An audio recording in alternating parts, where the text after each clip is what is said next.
لله رب العالمين والصلاة والسلام على رسوله الأمين وعلى آله وصحبه أجمعين إلى يوم الدين أما بعد فأعوذ بالله من الشيطان الرجيم بسم الله الرحمن الرحيم ولله على الناس حج البيت من استطاع إليه سبيلا ومن كفر فإن الله غني عن العالمين وجاء عن النبي صلى الله عليه وسلم عن التلبية لبيك اللهم لبيك لبيك لا شريك لك لبيك ان الحمد والنعمت لك والملک لا شریک لک۔ محترم ناظرین کرام، قابل احترام بزرگوں، نوجوان بھائیوں، عفت مآب ماں اور بہنوں، السلام علیکم ورحمۃ اللہ وبرکاتہ۔ حج اور قربانی کے اس مخصوص پروگرام میں آپ تمام کا خیر مقدم ہے۔ محترم ناظرین کرام، آج ہم حج کے ارکان پر گفتگو کریں گے۔ حج کے ارکان کا مطلب یہ ہے کہ وہ چیزیں جس کے بغیر حج نہیں ہوتا، اگر ان میں سے کوئی چیز چھوٹ جائے تو حج نہیں ہوتا، اور آدمی کو پھر اگلے سال آ کر کے یا بعد میں آ کر کے حج کو پورا کرنا پڑتا ہے۔ وہ حج کے ارکان کیا ہیں، رکن کیا ہیں، اس کی بنیادی چیزیں کیا ہیں، آج ہم انشاءاللہ اس پر گفتگو کریں گے۔ حج کے جو ارکان ہیں، احرام نمبر 1، نمبر 2 طواف، نمبر 3 سعی بین الصفا والمروہ، اور نمبر 4 عرفہ میں قیام، وقوف عرفہ جس کو کہتے ہیں۔ محترم ناظرین کرام، سب سے پہلی چیز احرام ہے، اور احرام کہتے ہیں 2 چادروں کو جو سلی ہوئی نہ ہو، انسان ایک نیچے کے حصے میں پہنے اور ایک اوپر سے اوڑھے۔ اس کا رنگ سفید ہونا چاہیے، یہ ضروری نہیں ہے، سفید ہو تو زیادہ اچھا ہے، لیکن کسی بھی رنگ کا احرام ہو سکتا ہے، لیکن وہ سلا ہوا نہ ہو، سفید ہونا زیادہ بہتر ہے۔ عام طور پر لوگ سفید اس لیے رکھتے ہیں کہ سفید نبی اکرم صلی اللہ علیہ وسلم کو پسند تھا اور سنت بھی ہے، اور اس سے ایک ماحول بھی رہتا ہے کہ سارے لوگ ایک رنگ میں ہوتے ہیں، ایکسانیت ہوتی ہے۔ ورنہ اگر کسی کے پاس سفید کپڑا میسر نہ ہو، سفید چادر میسر نہ ہو، تو اس کا بھی احرام بن سکتا ہے۔ دوسری بات یہ ہے کہ خواتین کے لیے یہ احرام نہیں ہے، خواتین کے لیے ان کا اپنا کپڑا ہی احرام ہے، اور خواتین سلا ہوا کپڑا پہن سکتی ہیں، جو ان کا معمول کا کپڑا ہے وہ پہنے۔ البتہ جب آدمی احرام باندھے تو مردوں کے لیے 2 بلا سلی ہوئی چادر ہوگی، لیکن خواتین کے لیے ضروری ہے کہ وہ اپنا وہ چہرہ نہ ڈھکیں، چہرے پر نقاب نہیں ہونا چاہیے۔ اب اگر غیر محرم سامنے آ جاتا ہے کوئی اور تو پردہ کرنا ضروری ہے، لیکن ان کا چہرہ احرام کی حالت میں ڈھکنا نہیں چاہیے۔ احرام اصلاً نیت کا نام ہے کہ ہم حج کرنے یا عمرہ کرنے کے لیے نیت کر رہے ہیں، اور یہ احرام اس نیت کی ایک شکل ہے۔ محترم ناظرین کرام، ہم جانتے ہیں کہ احرام میں کچھ چیزیں ایسی ہیں جو احرام باندھنے کے بعد اس کا کرنا مناسب نہیں ہے، انشاءاللہ اس پر بھی ہم ابھی آگے گفتگو کریں گے۔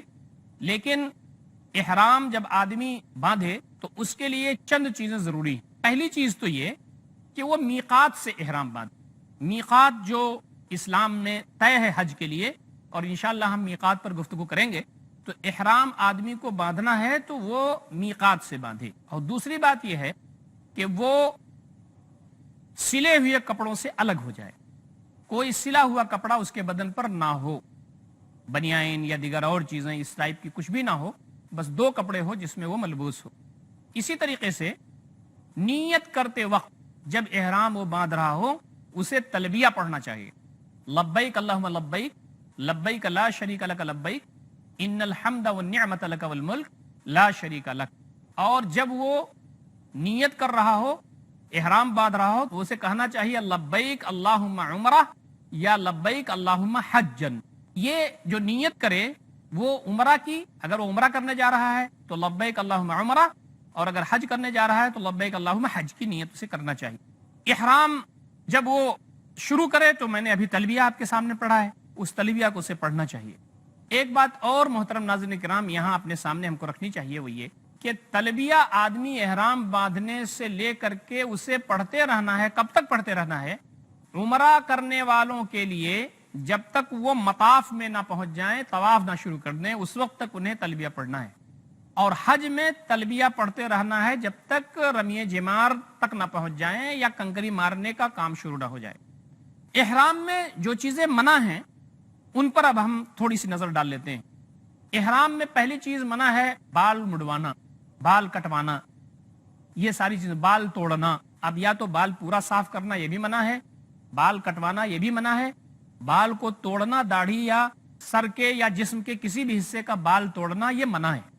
اسی طریقے سے ناخن کو ترشوانا یہ بھی احرام میں منع ہے، اور اسی طریقے سے مردوں کے لیے سر کو ڈھکنا، احرام باندھنے کے بعد سر ڈھکنا یہ بھی منع ہے، اور اسی طریقے سے جیسا میں عرض کر کے آیا ہوں کہ سلا ہوا لباس پہننا یہ بھی منع ہے، اور اسی طریقے سے جو بری جانور ہیں یعنی خشکی کے جو جانور ہیں ان کا شکار کرنا منع ہے۔ سمندر کے جو جانور ہیں ان کا شکار احرام کی حالت میں کر سکتے ہیں، لیکن جو خشکی کے جانور ہیں ان کا شکار کرنا احرام کی حالت میں یہ منع ہے۔ اسی طریقے سے نکاح کرنا، احرام کی حالت میں نکاح کرنا یہ منع ہے، اور جمع کرنا یہ بھی منع ہے۔ تو یہ چند وہ چیزیں ہیں، بیوی کے پاس جانا یا شہوت کرنا یہ منع ہے۔ یہ دیکھ رہے ہیں آپ، یہ چند چیزیں وہ ہیں، آدمی جب احرام باندھ لے تو اسے ان ساری چیزوں سے پرہیز کرنا چاہیے۔ محترم ناظرین کرام، اب ایک چیز یہ کہ احرام کھول کب سکتے ہیں؟ اگر آدمی عمرہ کی نیت کیے ہوئے ہے تو وہ طواف کرے، طواف کرنے کے بعد سعی کرے، اور سعی کرنے کے بعد حلق کرا کے یا تقصیر کرا کے، حلق کہتے ہیں پورے سر کو مڑوانے کو، اور تقصیر کہتے ہیں بال کٹوانے کو، ترشوانے کو، اس کے بعد وہ احرام کھول سکتا ہے۔ حج کے اندر جو بات بتائی گئی ہے وہ یہ کہ احرام آدمی تین چیزوں میں سے دو چیز جب وہ کر لے تو وہ حج میں احرام کھول سکتا ہے۔ آدمی عرفات سے مزدلفہ ہوتے ہوئے پہنچا، اب وہ عید کے دن یعنی 10ویں تاریخ کو اسے تین چیزوں میں سے دو چیز اگر کرتا ہے تو یہ احرام کھول کر کے اپنے کپڑے میں آ سکتا ہے۔ ایک تو خانہ کعبہ کا طواف ہے وہ کرنا، دوسرا رمی ہے، رمی عقبہ، اس کو کنکری ماننا جو مکہ سے قریب ہے، یا حلق یا تقصیر۔ ان تینوں چیزوں میں سے کوئی دو چیز اگر حاجی کر لے تو پھر احرام کھول سکتا ہے، اور اس کے بعد وہ اپنے جو عام جو کپڑے ہیں اس کو وہ پہن سکتا ہے۔ تو پہلی چیز احرام ہے جو حج میں رکن ہے۔ احرام کے بغیر اگر کوئی حج کر رہا ہے تو اس کا حج نہیں ہو، اور اسے دوسرا حج کرنا پڑے گا۔ اسی طریقے سے طواف، طواف کے معنی ہوتے ہیں خانہ کعبہ کے ارد گرد گھومنا۔ طواف کے معنی ہوتے ہیں طاف یطوف کے معنی دار یدور، دوران، گھومنا، کسی چیز کے ارد گرد چکر لگانا، اس کو کہتے ہیں طواف۔ اور اصطلاح میں طواف یہ ہے کہ خانہ کعبہ کے ارد گرد گھومنا اور 7 پھیرے لگانا جو طواف کہلاتا ہے، اور طواف کا وہ طریقہ ہے، یہ شرعی اس کی تعریف ہے، اور نیت کے ساتھ وہ ہو، اور وہ اللہ تعالیٰ کی عبادت کے جذبے کے ساتھ۔ طواف کے سلسلے میں ایک بات ہمارے سامنے رہنی چاہیے محترم ناظرین کرام، وہ یہ کہ وہ رکن جہاں حجر اسود ہے وہاں سے طواف شروع ہوتا ہے، اور آدمی حجر اسود کی طرف منہ کرے، اس کو بوسہ دے، بوسہ نہیں دے سکتا تو استلام کرنا ضروری ہے، وہیں سے وہ ہاتھ اٹھا دے، اور ہاتھ اٹھانے کے بعد وہاں سے وہ طواف اپنا شروع کر سکتا ہے۔ اب اگر اس کو چومنا ضروری ہے، چومنا ضروری نہیں ہے، چومنے کے اگر موقع اسے ہے آسانی کے ساتھ تو وہ چوم سکتا ہے، اور اگر بھیڑ ہے، زحمت ہے، خود بھی زحمت میں مبتلا ہوگا، دوسرے لوگوں کو زحمت میں ڈال دے گا، تو وہ وہیں جہاں کھڑا ہے وہیں سے ہاتھ اٹھا کر کے کرے، اور بسم اللہ اللہ اکبر کے ساتھ وہ اپنا طواف شروع کر دے۔ اور طواف ایسے اسے کرنا ہے کہ خانہ کعبہ اس کے بائیں طرف، طواف ایسے کرنا ہے کہ خانہ کعبہ اس کے بائیں طرف، دائیں طرف خانہ کعبہ نہیں ہونا چاہیے، خانہ کعبہ بائیں طرف ہونا چاہیے، اس انداز کا اسے طواف کرنا ہے۔ عمر رضی اللہ تعالیٰ عنہ سے روایت ہے، عمر رضی اللہ تعالیٰ عنہ قبل الحجر الاسود، عمر رضی اللہ تعالیٰ عنہ کے بارے میں آتا ہے کہ انہوں نے حجر اسود کو بوسہ دیا، وقال، اور کہا، انی لاقبلک، میں تمہیں بوسہ دیتا ہوں، وانی اعلم انک حجر، اور میں یہ جانتا ہوں کہ تو ایک پتھر ہے، وانک لا تضر ولا تنفع، اور تو نہ تو نقصان پہنچا سکتا ہے نہ فائدہ دے سکتا ہے، ولولا انی رأیت رسول اللہ صلی اللہ علیہ وسلم قبلک ما قبلتک، اور اگر میں نے نبی اکرم صلی اللہ علیہ وسلم کو نہ دیکھا ہوتا کہ آپ صلی اللہ علیہ وسلم نے تجھے بوسہ دیا ہے تو میں تجھے بوسہ نہیں دیتا۔ یہ مسلم شریف کی روایت۔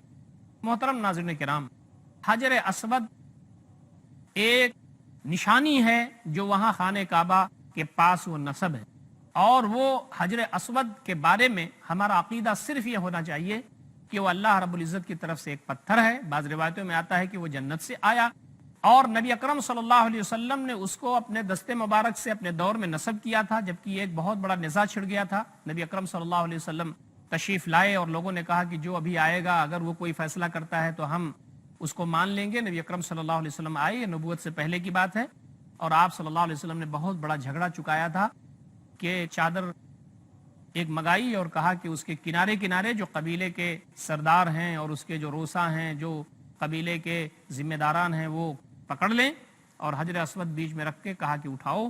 اور جب وہ قریب ہو گیا جگہ جہاں نصب کرنی تھی تو نبی اکرم صلی اللہ علیہ وسلم نے اپنے دست مبارک سے اس کو لگا دیا اور نصب کر دیا، تو ایک بہت بڑا جھگڑا مٹ گیا تھا۔ نبی اکرم صلی اللہ علیہ وسلم نے حج میں اور عمرہ میں طواف کرتے ہوئے اس کو بوسہ دیا، تو یہ بوسہ بھی دیا اور آپ نے استلام بھی کیا، اور بوسہ دیا ہے تو بس صرف بوسہ دینا مشروع ہے، اس کو کچھ سمجھنا یا اس کی کوئی اہمیت دینا اسلام میں اس کا کوئی مقام نہیں ہے۔ محترم ناظرین کرام، ہم انشاءاللہ وقفے کے بعد پھر حاضر ہوں گے۔ وقت ہو گیا ایک چھوٹے سے وقفے کا، اور اس کے بعد پھر جو حج کے ارکان ہیں اس پر گفتگو کریں گے۔ والسلام علیکم ورحمۃ اللہ وبرکاتہ۔ بسم اللہ الرحمن الرحیم۔ محترم ناظرین کرام، وقفے کے بعد ہم پھر حاضر خدمت ہیں، اور حج کے جو ارکان ہیں اس پر ہم گفتگو کر رہے ہیں۔ طواف کرنا یہ حج کا رکن ہے۔ جب آپ منا میں قیام کر رہے ہیں اس دوران آپ کو آ کر کے طواف کرنا ہے۔ منا کے جو ایام ہیں اس دوران آپ کو آ کے طواف کرنا ہے۔ طواف جو ہے وہ مشروع ہے، قرآن مجید میں اس کے بارے میں تفصیلات آ گئی ہیں، اور ایک جگہ ارشاد ہوتا ہے وَطَّهِّرْ بَيْتِيَ لِلطَّائِفِينَ، میرے گھر کو پاک کرو طواف کرنے والوں کے لیے۔ تو اصلاً گھر کے پاس جو سب سے بڑا ثواب کا کام ہے وہ طواف۔ بسا اوقات تو ہمارے علماء نے اس سلسلے میں بات لکھی ہے اور بتائی ہے کہ طواف کرنا سب سے زیادہ اہم چیز ہے، سب سے بڑی عبادت ہے مسجد حرام میں فرض نماز کے بعد۔ نوافل اگر آدمی پڑھنا چاہتا ہے نماز وغیرہ تو اسے طواف کرنا چاہیے۔ ایک جگہ اور آتا ہے وَلْيَطَّوَّفُوا بِالْبَيْتِ الْعَتِيقِ، تو انہیں چاہیے کہ وہ بیت عتیق جو اللہ رب العزت کا آزاد گھر ہے، جو اللہ رب العزت کا گھر ہے، جہاں پر اللہ رب العزت نے اس کی تعمیر اس لیے فرمائی کہ اس کی ہی عبادت وہاں کی جائے، شرک اور کفر کے شائبے سے پاک ہو کر کے، تو اس کا طواف وہ کریں۔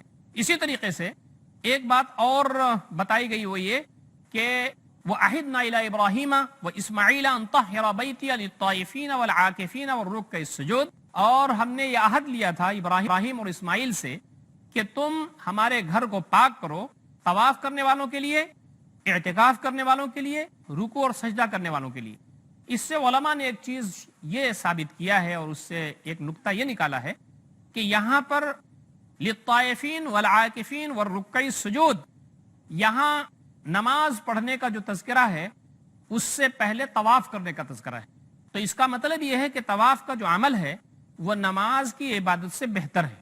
اگر یہ موقع ملے کہ آدمی فرض نمازوں کے بعد وہاں پر نوافل پڑھنا چاہے، نوافل کا اہتمام کرنا چاہے تو کر سکتا ہے، لیکن زیادہ بہتر یہ ہے کہ جتنا وہ طواف کر سکتا ہو وہ طواف کرے۔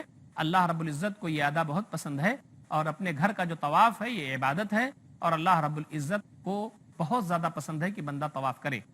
تو حج کے ارکان میں طواف شامل۔ اب اگر کسی کا طواف چھوٹ گیا تو اس کا حج نہیں ہوگا۔ جو طواف کی شرائط ہیں اس میں سے ایک چیز تو یہ ہے کہ جب آدمی شروع کرے تو نیت کرے۔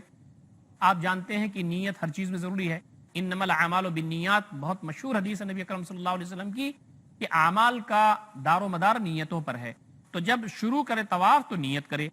دوسری چیز یہ ہے کہ آدمی کو باوضو ہونا چاہیے، طاہر ہونا چاہیے۔ الطہارۃ من الخبث والحدث، آدمی حدث سے یعنی جو ضروریات اس کی اجابت وغیرہ ہے اس سے پاک ہو اور وضو کیے ہوئے ہو، وضو کر کے اس کو طواف کرنا چاہیے۔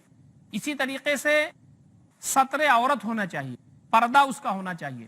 نماز میں جو چیزیں ضروری ہے کہ آدمی اس کو ڈھکے تب اس کی نماز ہوگی، طواف کے لیے بھی وہی چیزیں ضروری ہے، اس لیے کہ الطواف کالصلاۃ، طواف نماز کی طرح ہے اور یہ بھی عبادت۔ یہ ایک شرط یہ بھی ہے کہ ان یکون الطواف بالبیت داخل المسجد، کہ طواف اللہ تعالیٰ کا جو گھر ہے اس کے ارد گرد ہونا چاہیے، اس کے چاروں طرف آدمی ہو، اور وہ جو مسجد حرام کی تعمیر ہوئی ہے اس کے اندر ہو۔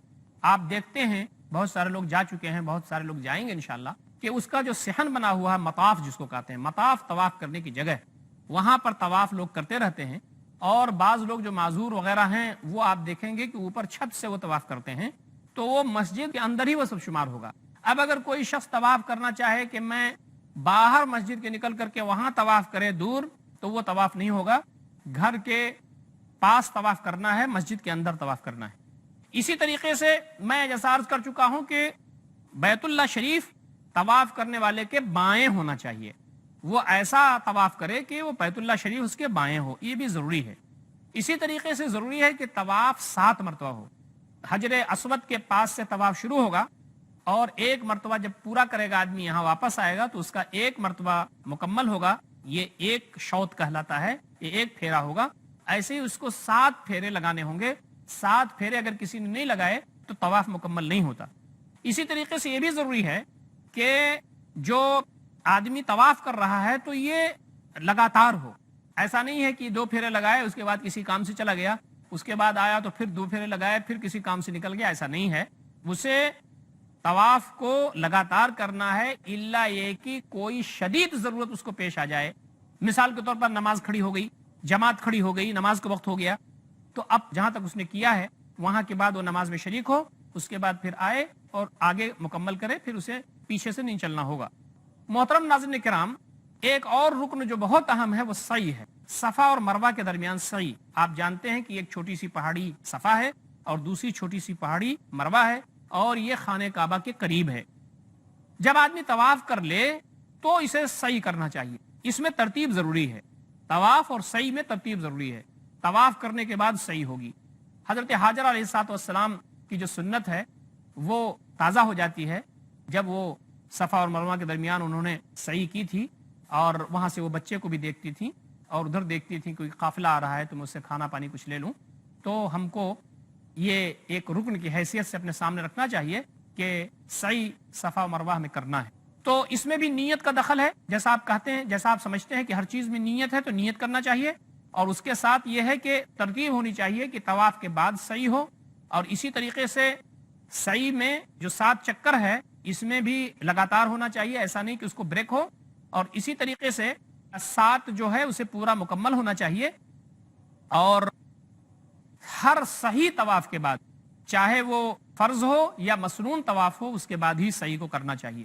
اور ایک دعا ہے اس کو پڑھ لینا چاہیے، نبی اکرم صلی اللہ علیہ وسلم سے ثابت بھی ہے، آدمی چاہے تو اس کو پڑھ سکتا ہے، ضروری نہیں ہے۔ ان الصفا والمروہ من شعائر اللہ فمن حج البیت او اعتمر فلا جناح علیہ ان یطوف بہما ومن تطوع خیرا فان اللہ شاکر علیم۔ اس میں یہ بات بتائی گئی ہے کہ جو شخص عمرہ کرتا ہو یا حج کرتا ہو اسے چاہیے کہ وہ ان دونوں کا طواف کرے، یعنی کس کا؟ صفا اور مروہ کا، اور اللہ رب العزت شکریہ قبول کرنے والا، جاننے والا ہے۔ بعض روایتوں میں آتا ہے کہ اس کو صفا مروہ کے درمیان یا اس وقت صحیح کرتے ہوئے آپ نے پڑھا ہے اس کو۔ آخری چیز جو رکن میں آتی ہے محترم ناظرین کرام وہ ہے عرفہ میں ٹھہرنا، وقوف عرفہ، اور یہ سب سے اہم رکن ہے۔ ویسے رکن سب اہم ہیں لیکن عرفہ سب سے اہم رکن ہے، کا مطلب یہ ہے کہ زوال سے لے کر کے 10ویں کی صبح تک کوئی شخص اگر عرفہ کے میدان میں نہیں پہنچا تو اس کا حج ہی نہیں ہوگا۔ جو عرفہ کا مقام ہے اس پر ٹھہرنا ضروری ہے، وہاں جانا ضروری ہے۔ حاجی منی سے 9 کی صبح وہاں سے وہ روانہ ہوتے ہیں اور وہاں پہنچتے ہیں عرفہ کے میدان میں، تو زوال کے بعد تھوڑی دیر ہی آدمی اگر ٹھہرے تو اسے ٹھہرنا ضروری ہے۔ زوال جب ہو جائے، سورج جب ڈھل جائے، اس وقت سے لے کر کے اگلے دن کے فجر سے پہلے پہلے عرفہ کے میدان میں اگر کوئی نہیں پہنچا، کوئی حاجی چھوٹ گیا، کسی وجہ سے رہ گیا، تو اس کا حج بالکل نہیں ہوگا، اور اسے پھر احرام کھول دینا چاہیے عمرے کی نیت سے، یعنی وہ جا کر کے طواف کرے گا، سعی کرے گا اور حلق و تقصیر کرے گا، اور اپنا جو احرام ہے وہ کھول دے گا، اور اس کا یہ جو احرام اس نے باندھا تھا یہ عمرہ کی نیت سے مان لیا جائے گا، اس کا حج نہیں ہوا، اب اس کو دوبارہ آ کر کے حج کرنا پڑے گا۔ نبی اکرم صلی اللہ علیہ وسلم نے ایک حدیث میں فرمایا کہ الحج عرفہ، اصلاً جو حج ہے وہ عرفہ ہے۔ عرفہ کے میدان میں بندہ حاضر ہوتا ہے تو آپ کو معلوم ہے کہ وہاں پر وہ روتا ہے، گڑ گڑاتا ہے، اپنے رب سے بنتی کرتا ہے، اپنے رب کے سامنے اپنی حرج گرج رکھتا ہے، اپنے گناہوں کی معافی کرتا ہے، اور وہ وعدہ کرتا ہے کہ میرے مالک جو کچھ ہماری زندگی میں ہوا اب ہم وعدہ کرتے ہیں کہ اپنی زندگی تیری مرضی کے مطابق گزاریں گے اور اپنی زندگی میں وہی کریں گے جو جس سے تو خوش ہوتا ہے. تو وہاں پر رونا، وہاں پر گڑ گڑانا، وہاں اللہ تعالیٰ کے سامنے عاجزی اور بیچارگی ظاہر کرنا، تذلل کرنا، خشوع و خضوع کرنا اس کی بڑی اہمیت ہے. اسی لیے وہاں پر ظہر اور عصر کو قصر کرنے کا حکم ہے. نبی اکرم صلی اللہ علیہ وسلم نے عرفہ کے میدان میں ظہر اور عصر کو جمع تقدیم، یعنی ظہر کے وقت میں عصر کو پڑھ لینا، نبی اکرم صلی اللہ علیہ وسلم نے ایسا کیا کہ ظہر اور عصر کو ایک ساتھ پڑھا. اور اس کا وقت کیا تھا؟ ظہر کا وقت تھا اور عصر کا وقت شروع ہونے سے پہلے یہ آپ نے جمع کیا ہے. اس کو جمع تقدیم کہتے ہیں کہ پہلے جمع کر لینا. عصر کی نماز کو ظہر کے ساتھ ملا کے پڑھ لینا اور وہاں زیادہ سے زیادہ آدمی ابتہال کرے، اللہ تعالیٰ کی بارگاہ میں روئے گڑگڑائے اور اپنے گناہوں پر نادم ہو اور اللہ تعالیٰ سے عفو درگزر کا طالب ہو. یہ بڑا کام ہے. تو آپ نے دیکھا کہ یہاں پر جو حج کے ارکان ہیں اس میں احرام ہے اور اس میں طواف ہے اور اس میں سعی بین الصفا والمروہ ہے اور وہ عرفہ میں قیام ہے. یہ چیزیں وہ ہیں کہ رکن کہلاتی ہیں. اگر یہ چیزیں نہیں ہوئیں تو حج نہیں ہوا.